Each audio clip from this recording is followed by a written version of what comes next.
¿Cuál es el origen de la leyenda de Cristo, el Hijo de Dios nacido de una virgen un 25 de diciembre? Estoy seguro de que están ustedes familiarizados con su historia, según la cual nació en un pesebre rodeado de pastores y a continuación creció para ser uno con su Padre en los cielos, y sin lugar a dudas podrán traer a la memoria la secuencia de acontecimientos que se produjo cuando este Cristo, Hijo de Dios, reunió a sus principales discípulos antes de soportar ser torturado hasta la muerte y resucitar 3 días después. Finalmente tenemos la escena hacia el final de su tiempo en la tierra, en la que profetiza su retorno y a continuación asciende a los cielos. Ahora la pregunta es la siguiente: ¿quién entre ustedes está en este momento murmurando entre dientes esta frase?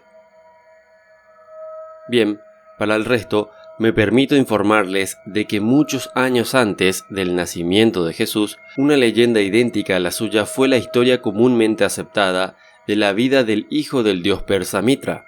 Y antes que Mitra, una leyenda muy similar ya había sido adscrita a muchos otros hijos de Dios en todo el mundo, entre ellos, por ejemplo, el dios griego Dionisos, el egipcio Horus u Osiris, el sumerio Dumuzi y el hindú Murugan, entre otros. De hecho, si seguimos remontándonos en el tiempo, muchos miles de años atrás, descubriremos que esta leyenda universal surgió en realidad con el hombre verde, hijo divino de una diosa virgen que nació, murió y finalmente resucitó en un ciclo cuya secuencia se repite todos los años. Y tú te preguntarás, ¿cómo fue posible que esta leyenda tan común acabara finalmente siendo escogida para convertirse en la gran leyenda de Jesús? Bueno, empecemos en el momento en el que aún era el mito del antiguo hombre verde y sigamos adelante hasta la época del Hijo del Dios cristiano.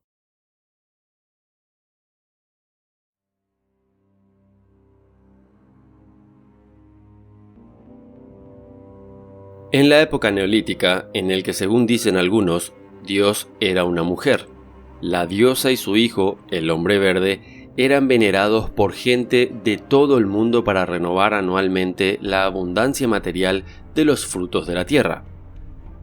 Surgió una leyenda universal acerca de ellos, dando comienzo a la fecundación anual de la Virgen, o sea, la diosa de la tierra por parte del Sol y el Padre del cielo, con el consecuente nacimiento de su hijo, el hombre verde. Este importante acontecimiento tenía lugar anualmente en torno al solsticio de invierno, cuando el espíritu del hombre verde, que llevaba un tiempo adormecido bajo la tierra en el inframundo, era traído de nuevo a la vida. Pero aunque su espíritu durmiente había sido ya animado, el hombre verde aún no había despertado por completo. Esto no ocurría hasta algunos días más tarde, exactamente el 25 de diciembre, cuando el Sol o espíritu solar invertía definitivamente su camino descendente y empezaba a dar pasos de manera ostensible en dirección norte.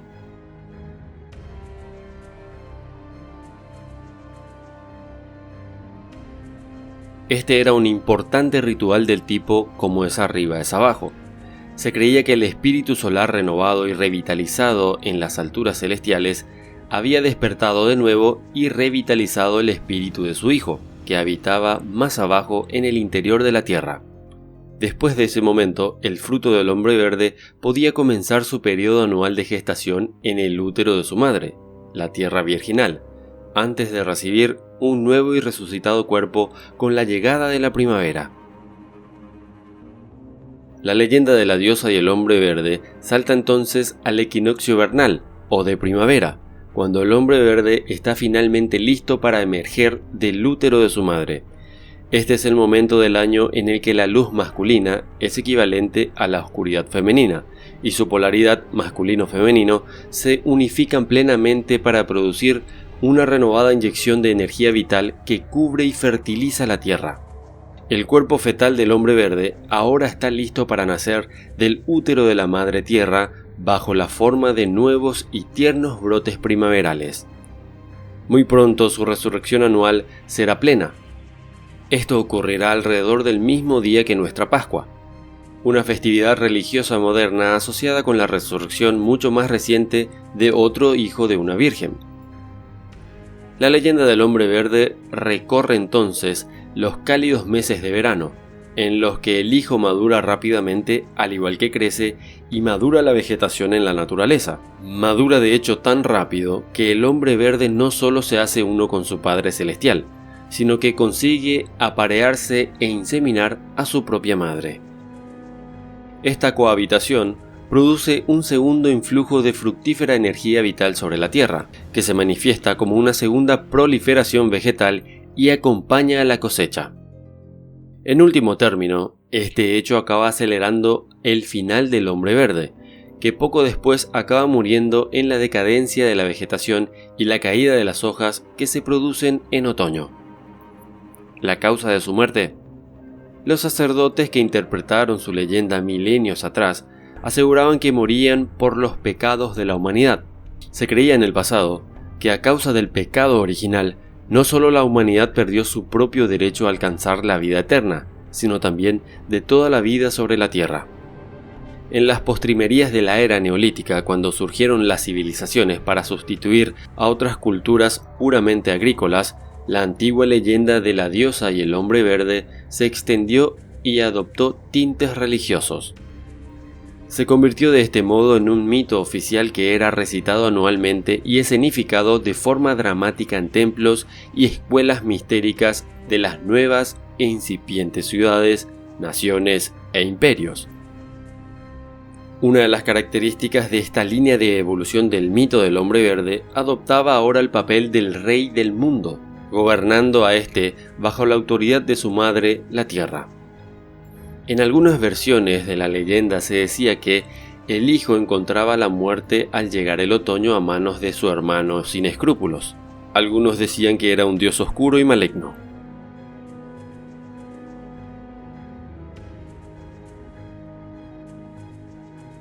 En las ciudades de la antigua Mesopotamia, la leyenda neolítica se transformó en la historia de diosas como Inanna o Ishtar, que cada año daba luz al hijo, el hombre verde, futuro rey bajo el nombre de Dumuzi o Tammuz.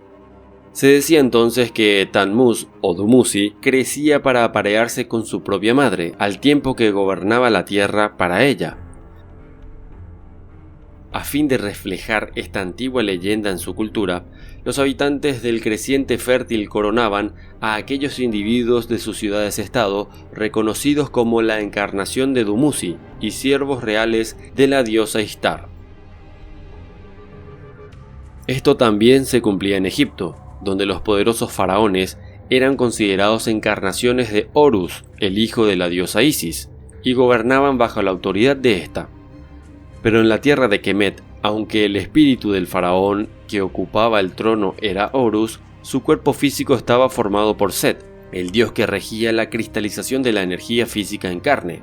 Juntos, Horus y Set eran los gemelos divinos que formaban el cuerpo físico y el espíritu del faraón, convirtiendo de este modo a los monarcas egipcios en representantes del primer y más grande rey, Osiris, o en pocas palabras, el hombre verde. Como el antiguo hombre verde, también Osiris moría y resucitaba anualmente de forma acorde a la vida y la muerte de la vegetación de la naturaleza. La ceremonia anual de la resurrección de Osiris tenía lugar en la época del año en el que se producía la crecida del Nilo, cuando los primeros y tiernos brotes verdes de la naturaleza asomaban tímidamente sus frágiles cabezas sobre la superficie de la tierra. En una de las versiones del popular mito egipcio de Osiris u Horus, el dios era asesinado por su celoso y maléfico hermano Set cada año al llegar el otoño. Este acontecimiento se veía reflejado en la leyenda del equivalente griego de Osiris, el hombre verde Dionisos, al cual daban muerte cada año sus parientes los maléficos titanes, pero resucitaba más tarde.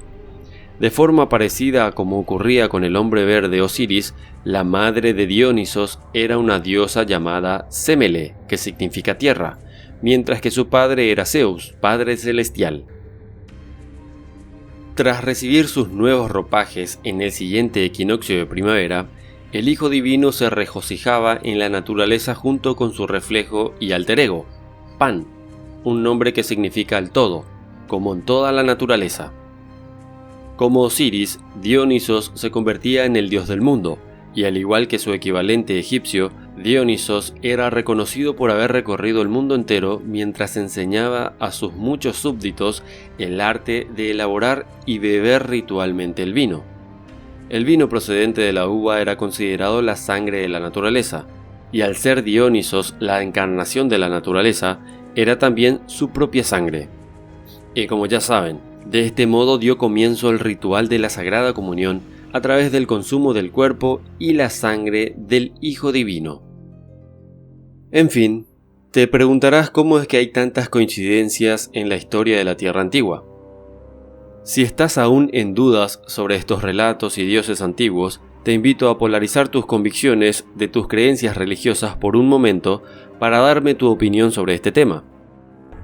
No hace falta ser demasiado leído para saber que hay miles de similitudes con muchísimos otros dioses y vírgenes en la historia de la humanidad. Este vídeo no va dirigido en contra del cristianismo, no me malinterpreten. Solo quiero que a partir de este material, los que solo leen la Sagrada Biblia como le llaman, se pongan a investigar sin prejuicios sobre otras culturas y dioses que son supuestamente paganos para encontrar un trasfondo muy oscuro en la historia que siempre nos han contado. Y a partir de ahí, tú decides si crees o no.